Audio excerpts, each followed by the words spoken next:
문재인 대통령의 중국 방문, 홀대론 기사 여전히 나오고 있죠. 어제 그래서 저희가 중국 동아대 우수근 교수님을 모시고 잠깐 이야기 들어봤었습니다. 너무 시간이 짧아서 오늘 한 번 더 모셨어요. 안녕하십니까, 교수님? 네, 안녕하십니까? 네, 어제 대단히 흥분된 목소리로, 대단히 빠른 속도로, 대단히 압축적으로 말씀하셨는데 간단히 요약하면 우리는 홀대라고 하는데 중국에서는 홀대는커녕 시진핑이 왜 사드 철회를 하지도 않은 문재인 대통령에 대해서 이렇게 환대하느냐고 중국 내에 비판이 있었다. 예. 문재인 대통령은 중국에서 환대받았다. 그걸 왜 홀대라고 하는지 이해할 수가 없다. 예, 말도 안 된다라고 우수근 교수님께서 어제 짧게 짚어주셨는데 그건 방중 기간 동안에 그랬다고 치고요. 그러면 이제 방중 이후에 돌아가고 각자 이제 언론들이 차분하게 그 성과나 이런 얘기도 할 거 아닙니까? 그러니까 방중 이후 중국 미디어가 보도하는 이 방중에 대한 평가는 어떻습니까? 짚어주시면 좀.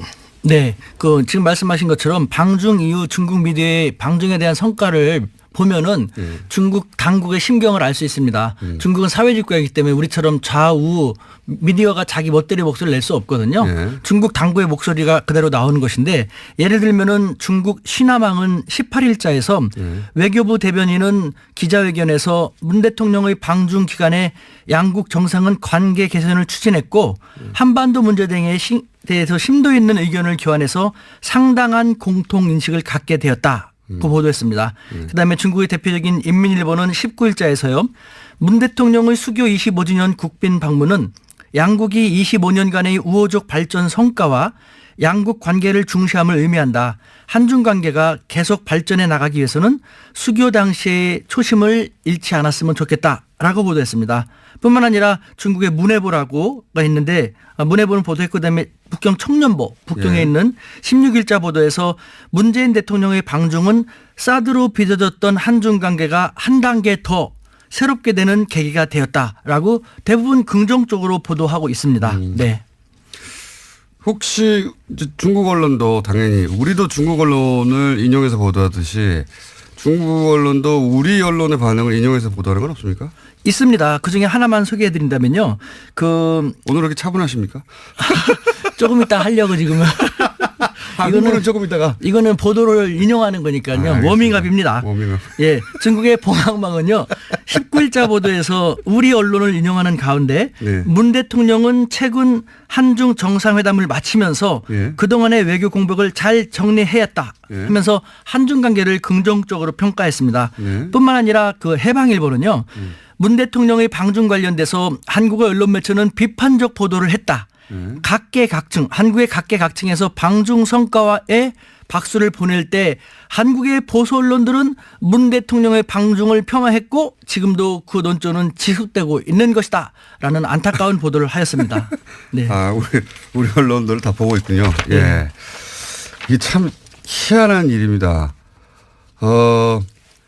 자국 언론이 이렇게 비판을 하고 정작 홀대를 했다고 하는 나라에서는 자국 언론이 이런 비판을 하고 있는데 이거 폄하다라고 비판을 하고 이상한 현상이 지금 벌어지고 있는데 자 그건 알겠고요. 근데 이게 이제 언론 보도라는 게 좀 두리뭉실하고 대체적으로 그렇지 않습니까? 제가 궁금한 것은 교수님을 다시 모시는 것은 대체적인 언론의 반응은 알겠어요. 그리고 심지어는 중국 언론이 우리 보수 매체를 비판한다는 것도 알겠는데 교수님이 이제 어제 말씀하셨듯이 어제 이제 시진핑의 측근 그룹 혹은 고위직과 동문이라고 하셨지 않습니까? 확실하죠? 맞습니다. 호적 조사하면 다 나옵니다. 그분들이 하는 이야기들이 있을 거 아닙니까? 그러니까 제가 궁금한 건 언론에 나오지 않은 그런 이제 권력에 가까이 있는 사람들의 해석 혹은 뭐 자기들끼리 하는 말들 혹은 교수님과 사석에서 니네 어떻게 당연히 한국 대통령이 왔다 갔으니까 그런 얘기 하실 거 아닙니까? 그런 얘기가 궁금해요. 그분들은 어떤 반응이 있느냐. 예를 들면은 중국 공산당 당의회 국가지 않습니까? 네. 그 핵심 간부가 있어요. 당에서도 어떤 부서냐가 중요한데 네. 말하기 쉽지 않은 그런 부서에 근무하는 저랑 벌써 14년 동안 쭉 하고 있으니까요. 네. 그 사람 같은 경우는 다시 그런 말 했죠. 이제 한국은 다시 중국의 최후의 보루가 되었다. 아주 의미심장한 말이죠. 최후의 무슨 보루가 의미입니까? 되었다. 최후의 보루라는 말은 아시죠? 그런데 네, 그 단어를 합니다. 네. 왜 그런 의미로 그런 뜻 단어를 사용한 거죠? 그러니까 사드가 배치되기 전에 이 당국자들은 저한테 항상 그런 식으로 노래를 떨었죠. 사실 중국은 덩치가 너무 크다 보니까 16개 국가와 국경을 맞대고 6개 국가하고 해상 영해 분쟁을 벌이고 있거든요. 네. 그러다 보니까 늘 싸워요. 그렇겠죠. 늘 싸워요. 사이가 늘 좋은 나라가 하나도 없어요. 크고 작은 문제들은 항상 있겠죠. 사이가 좋은 나라가 하나도 없는데 그중에 우리 한국만 유일하게 좋았거든요. 한국이 더군다나 조그만 약소국이 아니라 이제는 우리 모두 열심히 노력해서 중견 강국이 되었습니다. 중견 강국인 한국만이 유일한 사이가 좋은 관계이기 때문에 최후의 보루다. 따라서 우리는 한국에 대해서 그만큼 정성을 들일 수밖에 없다. 라고 했던 것이 지금 대한민국을 바라보는 중국의 시각인 것입니다. 그런데 말도 안 되는 사드를 너무 형편없이 배치해 갖고 이렇게 문제가 그 과정 불거졌는데 자체가 자존심을 상하게 했다. 네. 네, 그런데 중국에. 다시 네. 이제는 문재인 대통령 방중을 통해 갖고 한중 관계가 복원되는 수순에 들어가게 됐으니까 한국은 다시 중국의 최후의 보루가 되었다는 것이죠. 그 말은 무슨 말입니까? 최후의 보루인데 함부로 할 수 있습니까?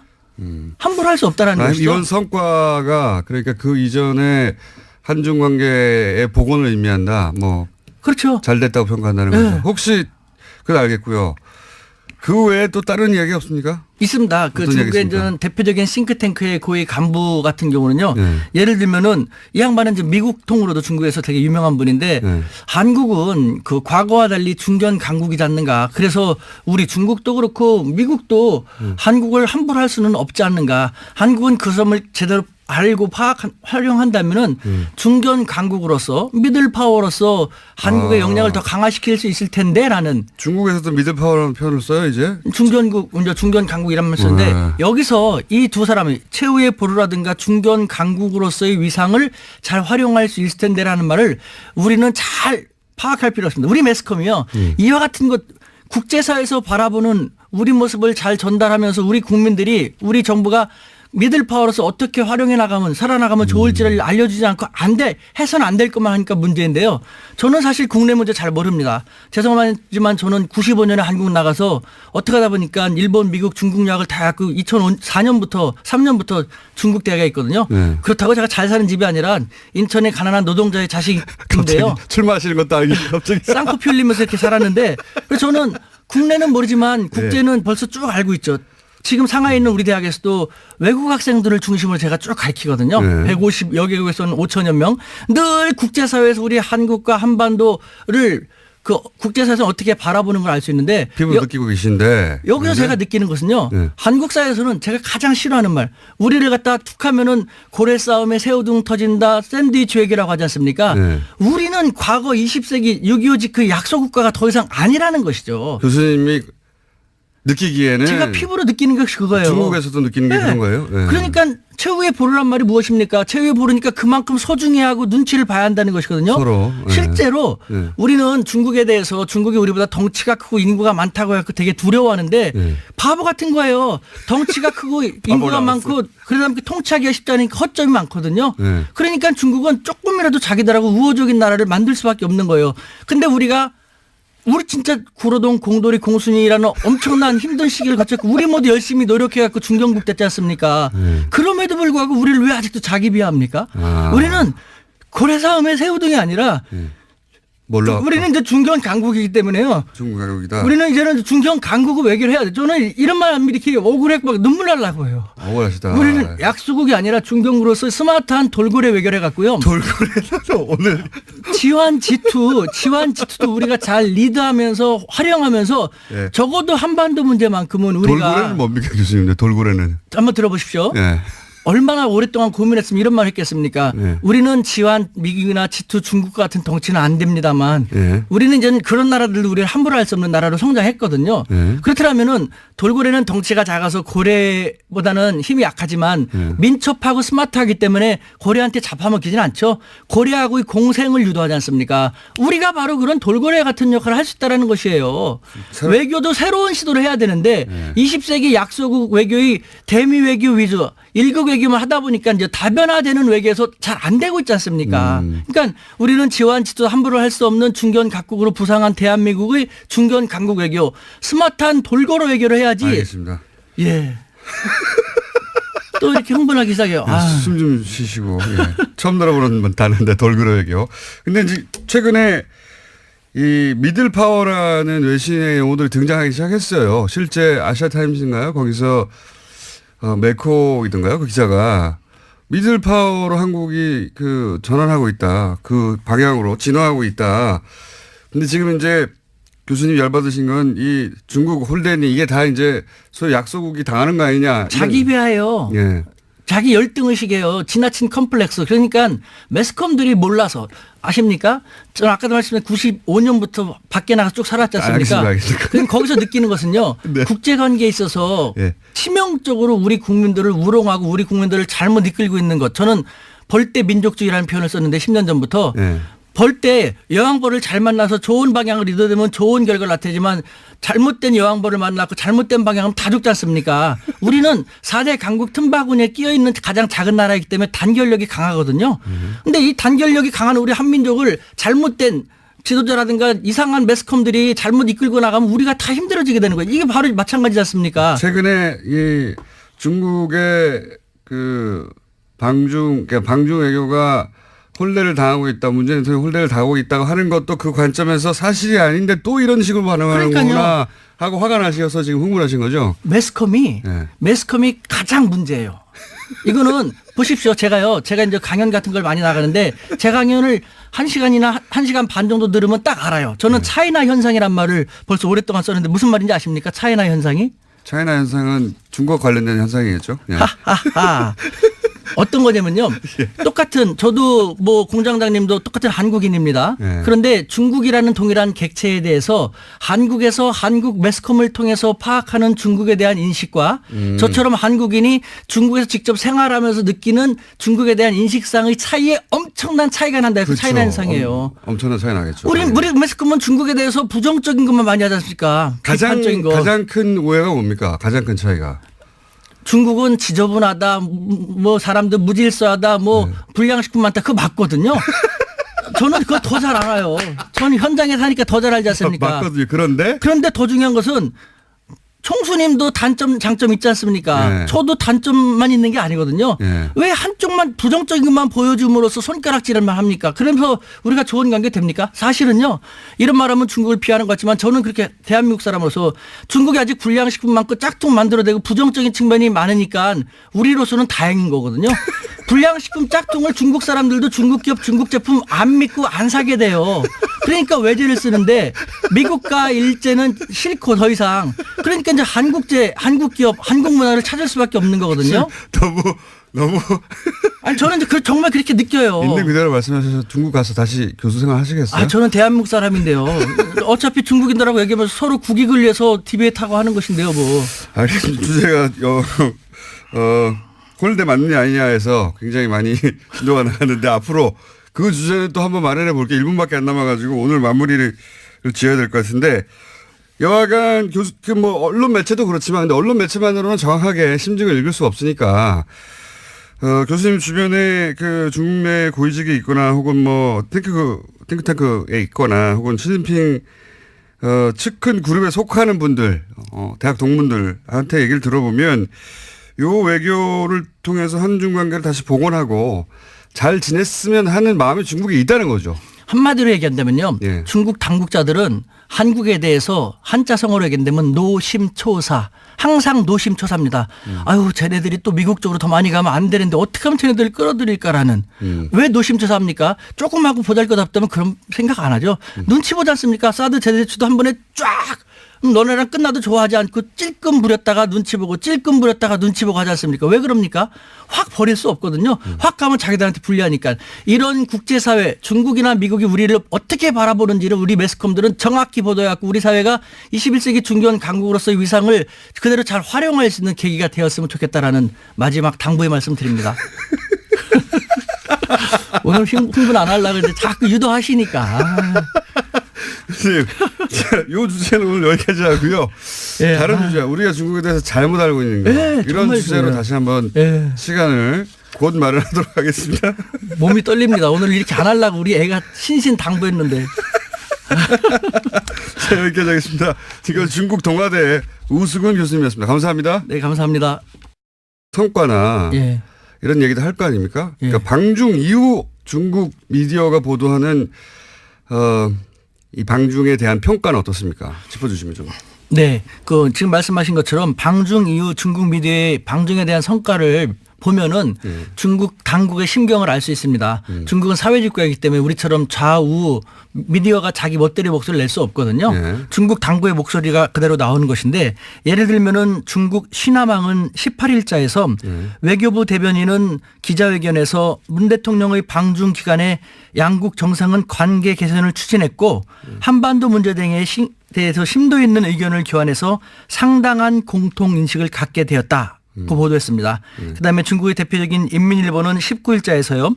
문 대통령의 수교 25주년 국빈 방문은 양국이 25년간의 우호적 발전 성과와 양국 관계를 중시함을 의미한다. 한중 관계가 계속 발전해 나가기 위해서는 수교 당시의 초심을 잃지 않았으면 좋겠다라고 보도했습니다.